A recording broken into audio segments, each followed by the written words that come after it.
I'm sure it probably won't be Rappaport. This industry has been shrouded in secrecy, and it's very hush-hush, and there's no transparency. Would you, Surreal, want to be the leader that sets the price?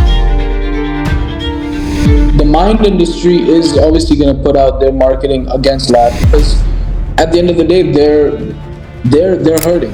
The jewelry industry was in the US an $80 billion industry.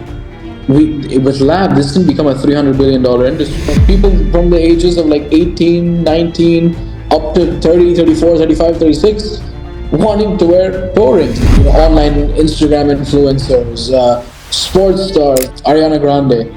A few years back, she had like the two stones in one ring, and they called it the Toi et Moi.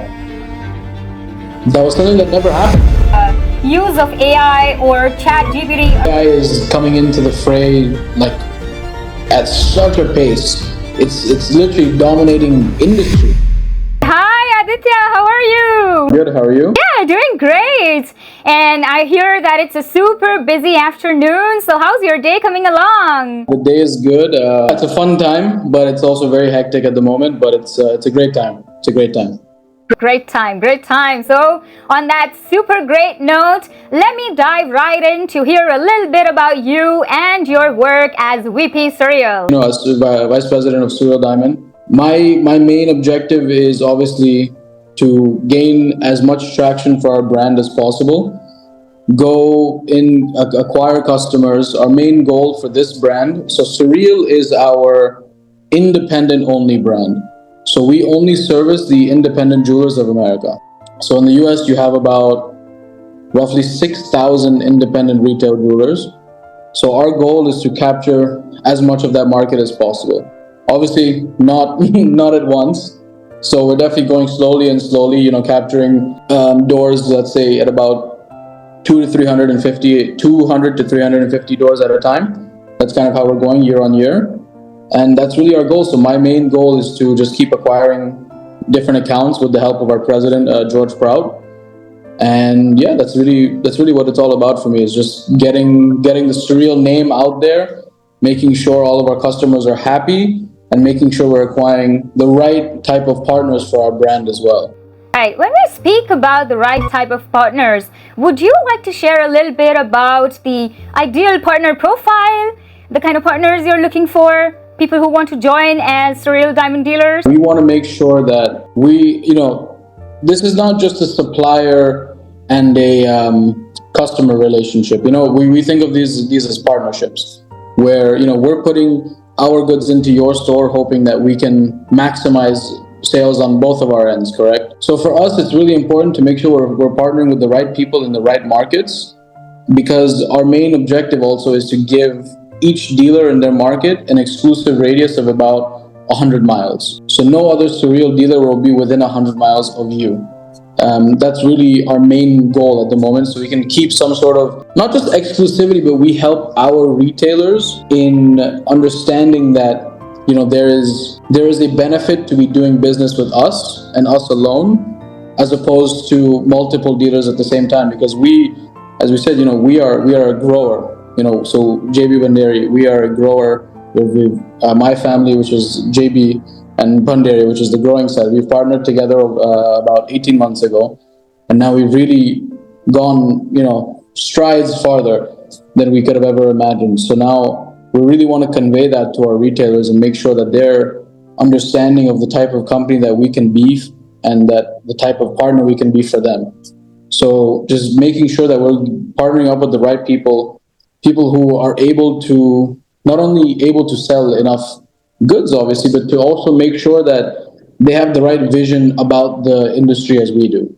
Lab is not something that's been here for decades and decades like Mind has. So we really want to make sure that the people we're partnering with are not just here in Lab for today just to make some money, but we want them to be a long-term, partner of ours to really take part in the growth of not only our company and their company, but in the industry as a whole. So while we are speaking about 18 months ago, the partnership, the idea that germinated, would you want to walk us through the history and how the partnership came along and everything about it? So my father, Mr. Jitu Surani, he's been in the industry for years and years. And our family has been as well. We used to be JB Diamonds. We were a site holder back in the day, and we started off in 1965 from my grandfather, Mr. Jiraj Bhai Surani. So he started it, and then we've evolved. And back in 2012, we actually ended up shutting down our mine division, and we also have some other businesses that we ended up going into, namely mostly in construction, real estate, among those things. So we were doing other things for a long time, but my dad always had the passion to come back into diamonds. He was really passionate about diamonds. This was his calling. So in 2014, he started to discover lab grown, or 2013-14 roughly. He started to discover lab grown and CBD in specific. So for 3 years, he was just learning about CBD and HPHT. He was traveling the world, going around, just understanding what this whole business is about. And along the way, he made a lot of friends, a lot of connections. And then, a little while ago, Mr. JB Bhanderi, who's our partner, they came into contact with each other. Our families have known each other. So there was some relationship, and they came together and they said, let's do something really big. And I think we bring the perfect amount of sales knowledge, and they bring the perfect amount of growing knowledge and expertise. So we've come together to form a really great partnership with each other, and I think things are going to look very good in the future. Yeah, have you been to Surat during these meetings? Yeah. Many, I've been going to Surat since I was a small child.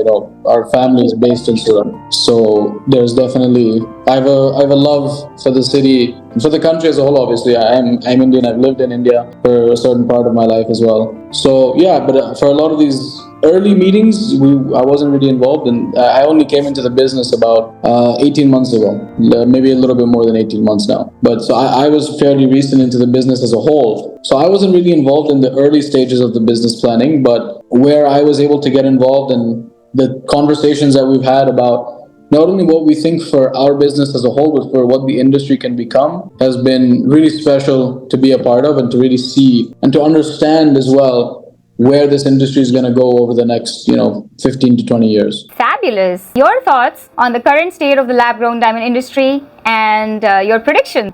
So we're obviously in a state where the customer is wanting this product. There's no denying it. We've gone past the stage where people think that lab is just a fad or it's just a phase. It's clearly here to stay. And not only do the customers want it, the retailers want to sell it. So it's the perfect storm, right? Obviously, we've seen the fact that prices have been dropping, and I think it was only natural that it was going to happen. Maybe people did not think that it was going to happen as fast as it did, which I think a lot of people were taken aback by. But for the industry, there's a lot of growth left to happen, right? On the demand side. And on the supply side, we still see that we have a good amount of supply. But if you look at what supply there really is in the market compared to how much mine supply there is, it's night and day. We have maybe 2% or 3% of what the mine supply is. So when people say there's so much oversupply in lab, it's not that there's an oversupply, it's that you can say that there's the supply and the demand curve have not quite met yet. So there's a slight bit of some oversupply in certain items, but then in other items there's a massive undersupply. Like in the below 1 carat is a hard game. 2 carats are playing tough right now. So there's so many places where there's gaps in the market, But that being said, lab is definitely taking over a different part of the whole jewelry market. In Mind, especially in the US as a whole, Mind had a market in the jewelry sector that it should never have been in the first place, because of all the goods that were coming out of the Argyle mine. You had all these low color, low quality goods that was tough to understand what to do with. And obviously that's why it led to the birth of the Indian cutting industry. So obviously we're thankful for that. But that why is mined goods been in the market in this type of way, where in these low I2, I3, KLM color goods, and you think about what is happening here. Lab is essentially taking over that entire space in the market, whereas Mind is really just going to be the high-end, super high-end stuff, right? And that type of really high-end graph Harry Winston. That's the place where mind has its niche. But now that lab is starting to take over slowly by slowly all of these sectors, you're going to start seeing the demand shoot. And once you see this demand shoot, which will happen, in my opinion, over the course of the next 24 to 36 months, you're really going to see what's going to happen, where supply might not even be able to meet demand for a long time. Because, see, demand can shoot up like this. Today, the customers, maybe they want, the demand is, let's say one retailer has a demand of anywhere from 150 to 250 stones per year. A smaller retailer, that demand can shoot up to 1,000 stones overnight, whereas supply cannot shoot up so quickly. Supply is an arithmetic sequence, whereas demand is exponential. So for us to be able to meet the supply, we have to install new machines, we have to get them online, we have to make sure all the recipes are good. It's a much longer process. So the pricing thing, while it is what it is in my opinion a good thing. We're getting closer to where we should have been in the first place, and we're going to reach stabilization. The biggest problem until now was there was no stabilization. There was no stable market, and that scared a lot of retailers. Retailers were not looking to buy. They only wanted to have goods on memo because they didn't want to put their money into this product. But now, once they start to see stabilization, we're actually going to see them wanting to buy the goods straight up. And now we're going to really see how the market is going to go over the course of the next 3 years. It is so amazing, the interaction that I had with the Ghansham Bhai Bhanderi. He and you are on the same page exactly about supply. Same words. I mean, wow, you guys are aligned. He said the same thing, like, अगले 10 साल तक भी जो India का requirement रहेगा, demand रहेगा. These were the words. And he said, हम meet भी नहीं कर पाएंगे. इतना सारा demand होगा. He's completely right. I'm sitting here in the US focusing on this market, but we're also forgetting there's so many other markets, and let's not forget India. India is now going to start buying lab at a rate that we've never, they're going to start buying diamonds for the first time. Before in India, there was a market in the high-end diamond space, of the wealthy individuals, but now there's a market being created that people can actually afford this product. So now India is going to become a massive powerhouse for this product specifically, because it's made for that market. So the amount of demand we're going to see over the course of the next 2 to 5 years is going to be incredible, both in India, in Asia, specifically in China, Thailand even. They're going to see so much demand coming from places that we've never seen it before. So it's so hard to even predict, what is going to happen in 5 years. All the kind of discussions that we've been seeing from the mind world, the natural world, the kind of discussions and discourse that we've been seeing. Would you like to comment on that? For me, it's all about, I want to live in harmony as an industry. The mind industry, the lab industry, if we all live together peacefully, that would be the best case scenario for all of us.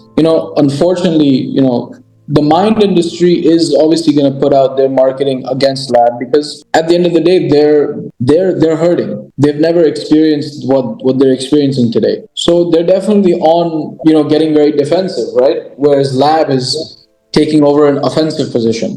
So you have to understand that also, these guys are doing this out of necessity. Their businesses have been suffering, and it's unfortunate that, this is happening, but unfortunately, this is the future. Or fortunately, I believe. Unfortunately for whoever is maybe stuck in that industry, but we're going through a time where, the jewelry industry was in the US an $80 billion industry. With lab, this can become a $300 billion industry. My father always says this. He says he believes this can really be, the jewelry business can be a $300 billion industry. Imagine. So we can all do this together. There's no need for there's a reason why the lab people are not going against mine, because we see that, without that business, we wouldn't be standing where we are today. And this is just the future. So if they want to get on board, they will get on board. If they don't, maybe they won't be able to continue on with the times. But, I think the most important thing is that we're all in harmony, living and working together. So let's see where things go over the course of the next few years. I think you'll be seeing less and less of it as, the market becomes even smaller and smaller for them. Yeah, when you're saying, right, the Kodak moment just came to my mind when you said, right, let them not become redundant. While we're speaking about vision and goal, would you like to share a little bit about the vision you as VP have for Surreal, maybe for the next 5 years? My vision for Surreal, like I said, this is the independent retailer arm of JB Bhanderi. So the goal for Surreal is to be obviously in as many retail doors as possible. We are the goal for me over the course of the next 5 years is to be in 2,000 doors. We want to have our Surreal product everywhere. We want to make sure that we're also, like I said, partnering with the right people in the right markets, building proper relationships not only with the retailers but the end consumer. A lot of our marketing that we deploy to our retailers is going out to the consumers. It's not just in the trade ads. It's real end consumer marketing. We give social media content to all of our retailers. We give them countless amounts of tips, training. It's all about the end consumer. That is the person that matters the most in the industry, in any industry, is the end consumer. So reaching them is my main priority, whether that be through marketing, through any medium. I have to reach that consumer. So being in as many doors as possible helps me create that and helps build the brand of Surreal as a whole. Eventually, within 5 years, it'd be a dream if people were coming into stores asking for a Surreal diamond or a Surreal piece of jewelry. That is the goal. We want to have brand cachet and brand recognition, really, so that we can be considered, a powerhouse in lab and be a desired brand, not only by retailers, but also by consumers. And then on the retailers end, we want to make sure that our brand is not only successful in their stores, but we also want to be extremely successful on the back end, right? We want to make sure that we're giving them the best customer service possible. We're giving them all of the right things at the right prices. The most important thing in this business is not to be greedy. We have to make sure we're giving everything at the right pricing, at the right cost to the retailers, so they're then able to sell at the right price to the consumer. Because then if you're off in one of these places, it's never going to work. So that's our main goal, is just to be in hopefully 2,000 doors in the next 5 years. But with a primary focus on, since we are a grower, we have a lot of focus on loose because that's where our biggest power comes from, right? Because we're able to produce it and so well. So that's a big thing for us.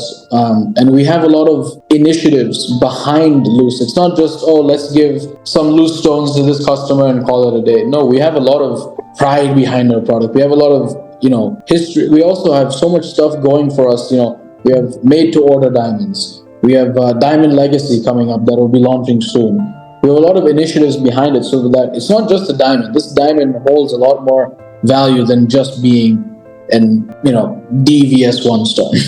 It's going to have a lot more behind it. And that goes to our jewelry as well. Our jewelry is going to be, it's important for us to have a good balance between loose and jewelry. Share the key highlights of your marketing message to especially the consumers, and are you also working on consumer education? Start with the marketing. So the marketing materials that we give out to all of our retailers who are part of our program, we aim to reach the consumer in a way that a lot of vendors don't want to, or not don't want to, but don't feel the need to. My dad, the one thing that he's told me since the very beginning, even since I was young and not even in an industry, when I was, in my bed sleeping at 7 o'clock at night, he always would tell me, whenever you're doing something, you have to see who the important person in that party is. So ever since I was young, every time I'd go into the office, whatever it is, I'd always hear him saying one thing. He said, the most important person for us is the consumer. So it's always been in my head, and it's been my goal to make sure that I'm reaching the consumer at all ways possible. So, a lot of that goes through social media marketing. That's our main way of communicating to them through our jewelers' Instagram pages, Facebook pages, Pinterest, whatever else there may be. Those are our main methods, and we employ different marketing materials based on if that store is running an event of lab grown that we're supplying, or giving a hint as to what they can be buying coming up for a certain holiday. we're very strong with our studs. We're very strong with our bracelets and pendants. Those are like a big thing of ours. So we always try to highlight these things, highlight our loose, highlight made to order, highlight eventually diamond legacy. So these are things that we like to do just to show that we're not just a lab grown diamond company. We're cool. We're interesting. There's something about us that makes people want to buy from us. So that's our main thing. And our tagline to the consumer is dream bigger. That's like our main tagline, which is basically saying whatever you had a dream of before, because every woman in America had a dream of a 1 carat diamond. Now everyone can have that. So why not dream bigger? Get the 2 carat, get the 3 carat. Whatever you want is now possible and at the right price point. So that's why this product has come out. It's such a perfect time for this market. It's a great time to be in this industry, I think. I'd like to talk about Surreal's made to order diamonds. New thing that we started a couple months back, where we custom cut diamonds for the customer. So what happens is, let's say a customer walks into one of our retail doors. They ask our retail partner, I want, for example, a 3.24 diamond. Let's say a 3.2 carat emerald cut. Maybe that 3.24 is a special number. But let's say it's their anniversary date, because in the US you put the month and then the day. So let's say that's that would be March 24th, and let's say that's their anniversary. They want to upgrade their engagement ring. So then the retailer puts in an order to us. We will custom cut that diamond to the exact specifications of that the retailer asked of us. So usually we tell them there's a minimum that we always guarantee a minimum color clarity of G or higher, or VS2 or higher, and then whatever, either they can give us a specific dimensions or they can give us a specific carat weight, and then we cut to that specific carat weight, and we also add any other engravings onto the girdle. If there's some special, let's say they want to add to my husband, I love you, or whatever they want to put, we'll add that custom as well. So it really becomes a diamond that's made just for you. It's tailor-made to you and to your story. And that's really what it was all about for us, is to create something for the consumer that, while it doesn't seem so brand new, it's something that they've never been able to do, where they said, I can have the exact size of diamond I want because that number is special. So it's something that we're really happy to be able to offer, and it's really going well for us right now, and we've gotten a lot of interest around it and a lot of orders as well. So it's going really well. And we also have a diamond legacy, which is something that we're planning on launching hopefully in the next few months. So I won't give away too much, but it's something where we're going to be tracking the history of a diamond. So I'll give you more information on that as we come to launch, but maybe we'll talk again and I can explain to you the entire thing, and I'll give you the whole rundown of it. But for now, I'll make sure I'm not giving up too much before the launch. So yeah, that's something also really interesting that we have coming up that I think is going to be a game changer. Deja vu moment for me while we were sitting with Ghanshyam Bhai, and he did speak about DNA. So could it be related DNA of, I think, yeah, but again, it's best to not speak about it right now, but nearer towards the launch. We want to build the excitement, we want to make sure that the excitement is ready, because for us, it's really an initiative that we're super excited about, and it's going to be hopefully something that not only no one has ever really seen being done, but it'll really start to differentiate lab from natural, and really be an interesting change and shift that has not been possible before. Why we speak about differentiating, right? This being the thing, the diamond legacy being the thing that could differentiate. Any other initiatives that you plan to take in the near future in terms of consumer education or being the leader? For instance, the associations is one thing that I would really want to talk about. Would you, Surreal, want to be the leader? I know I asked two questions. The leader that sets the price, or as you a little while back mentioned, standardize or leads the standards. So yeah, both the questions. So okay, let's start with the other initiatives. So as far as other initiatives go, we're really focused on the MTO initiative as well as the legacy initiative, mainly because we don't want to overstretch ourselves too much. We want to be hyper focused and make sure that we're on the right track and on the right course for everything. We don't want to be too here, there, and everywhere. We want to make sure that we're doing things correctly and properly. So those are our main initiatives right now, because our main objective is to make loose interesting again. So these are really helping with that. Consumer education is definitely something that's on the forefront of our minds, and it's something that we've been in conversations with lots of people, with the different grading labs like IGI. We've been talking to, so to sort of create some sort of intrigue and interest from the customer to want to learn more about our industry and lab-grown diamonds and diamonds as a whole. So we're definitely starting to talk more and more about how can we educate the customer, not only about our product, but about what they might want to buy in the future. What is going to be something that they want to have? What do they need? Things like that. We want them to be able to have all the knowledge in their arsenal to be able to build whatever jewelry collection or whatever they want. So it's definitely something that is in the works, and hopefully towards the end of this year or early next year is something definitely I'll have more information to you, where we'll really have something concrete launched. But at the moment, it's something that's just in talks. Nothing set in stone at the moment, but definitely something we're looking forward to. As for the association, setting price and all that, it's something that for me, I don't believe it's not our job. It is our responsibility to not do things too drastically. Especially as a grower, it's our job to not do things too out of the ordinary or too haywire, as my dad would say. But I think the best thing that would be to happen is not only to give ourselves accountability, but if a real third party were to come into the industry and take a hold, similar to the way Rappaport did, right? Where he took control of the pricing. The site holders didn't take control of that pricing sheet. Rap did. They came in and they did it because that third party gives this validation. If it's all done by the people who are creating the product, it doesn't hold the same value as if someone else were to come in outside of the industry or outside of the circle of manufacturers. So I think it's important to have that third party come in. I'm sure it probably won't be Rappaport. I don't think he's going to create a lab-grown diamond price list anytime soon. But I think it's going to be important for someone like that to come in, and hopefully, there's been talks and stuff. Hopefully that might be something that could happen soon. So just we'll have to wait and see about that. But I think that would be not only really cool, but very important, and it'll help build stability and a baseline for our industry that I think we're desperately seeking. Tommy or any other fashion line, so they would really choose to set the price for the product, or the designer bags, right? Coach bag has their own choice. Example of t-shirts or all the designer bags, they are free to choose and set their own pricing. So they don't need a third party. So why have a third party in LGDs? Would you like to share your thoughts on that?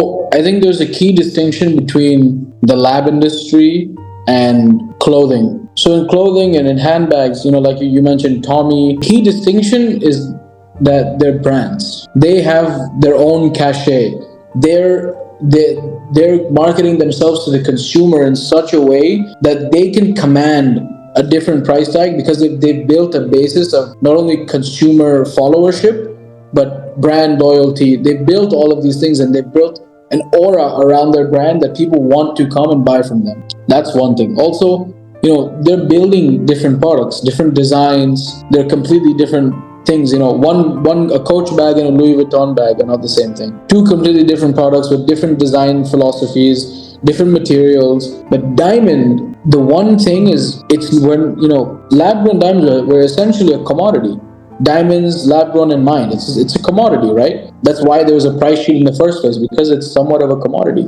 Now, it's not a securitized commodity, and it's not publicly traded, but it is a commodity, because my product and the guy next door's product, while they might be, his FVS1 diamond and my FVS1 diamond, they might have their inclusions might be in different places or whatever. But at the end of the day, this is an FVS1 diamond, this is an FVS1 diamond. Without branding, without being set in jewelry and having specific interesting design, his 2-carat round and my 2-carat round are the same product, essentially. So that's where you need some sort of, market price stabilization, because it's a commodity. It's not an individualized product. Hopefully one day maybe we can make it that it can be a completely individualized product where I grow it a certain type of way and it's completely different to another guy. But the way it is today and the way I think it'll be many years into the future is it's going to be this way, where there's a reason that these things happen, and this is the reason, because we are a product that's set on a baseline. We're not set based on different elements of our design or anything. It's the same product at the end of the day. A diamond is a diamond. Any efforts that you've planned in terms of influencer marketing in the near future? Not in the immediate future, but it's something that we're definitely looking into. Obviously, these things are not cheap to do. So you definitely have to make sure that if you're doing it, you're doing it with the right type of product to introduce, with the right influencer. It's a lot. There's a lot that goes into it. So it's something that we're looking into, and we've been, me and my brother have been quite actively, looking into it. Actually, it's not just something that we've thought about. But no plans as of yet. No concrete plans. But it's definitely something that we have in the works. Hopefully, over the next year, 2 years, 3 years, it will start slowly introducing something like that for our Surreal brand. While we were speaking about the changing times, a question popped up in my mind about use of AI or ChatGPT. Are you guys using it? If yes, how? And how is it helping you and benefiting you, saving time, productivity? We're not using any sort of AI at the moment. Now, can I say we're never going to use it? Of course not. AI is coming into the fray at such a pace. It's literally dominating industries. The people are switching over entire companies to be AI based in terms of their workforce. So many people so many jobs have been cut in other industries due to extremely smart AI. I'm not ruling out, of course, but it's something that we haven't quite implemented yet. But I do think within the growing process, I do see some ways where AI may be able to help, and definitely can be implemented. So let's see. Over the course of the next 4 to 6 years, I think we'll slowly start to see some AI being incorporated into the manufacturing, as well as into my end of the business, where it's more marketing. I'm sure we can see something like that, and even help in my office. Like inventory management, all these things. There's so many places for AI to slot in. So I think we'll definitely start to see it in the near future. Share some transformations you've brought about. I mean, nothing groundbreaking has been done yet. We're setting up the right things going forward to be able to create a big splash. So at the moment, no major transformations that I've brought in. I'm still learning the industry myself and making sure that everything that I do is with the right intent and with the right knowledge. So I've not been taking any drastic measures as of yet. But definitely some of the things that we're introducing, we're definitely looking to push the envelope more and more and more as time goes on. And I think that's something you're going to notice as a trend from our company, is that we're going to be on the forefront of evolution, and revolution as well. That's really our aim, is to be a revolutionary company. So you'll see a lot of different things and interesting things from us every year, for the next, hopefully, 100 years. Wow. Anything else you would like to share in conclusion? Everything? Please go right ahead. My main thing is, I think it's a good time ahead for all of us. I think, there's a lot of negativity maybe in the market right now with the way the pricing is going. But I think for me, I want everyone should stay calm. This is you're in the right space. The consumer wants this product. The retailers want to be selling this product. They have some issues, obviously, on their back end, but at the end of the day, what the consumer says goes, and they want this product more than anything. So, it may be a little tough transitionary period for the next 24 months, but after that, you're really going to reap the benefits. The demand is going to go through the roof, and we're going to see, something in this industry that we've never seen before. Levels of growth that we've never experienced, we're going to experience over the course of the next 4 or 5 years, I think. So it's really going to be an interesting time to be alive. It's an interesting time to be in this part of this industry, and we're on the right track, everyone. So let's I hope everyone is not dreading it too much, and I'm hoping to instill some confidence into everyone, retailers, wholesalers, whoever it may be, consumers even. This is we're heading the right direction. Wonderful. Well, thank you so much for sharing the optimism, and for everybody who was maybe a little down, right? For sharing those words of wisdom. amazing optimism, and all the very best, Aditya, for all the plans that you have for today, the rest of the day, the rest of the week, and the rest of the year. We're going to reconnect super soon, but yeah, get some rest as well. You've had a busy day. All the very, very best with all your plans for Surreal. Much, and thank you so much for having me on. And hopefully we'll connect again soon. Yeah, great connecting with you. Thank you for having me on. I wish you all the best. And yeah, hope you have a great week ahead. Thank you so much.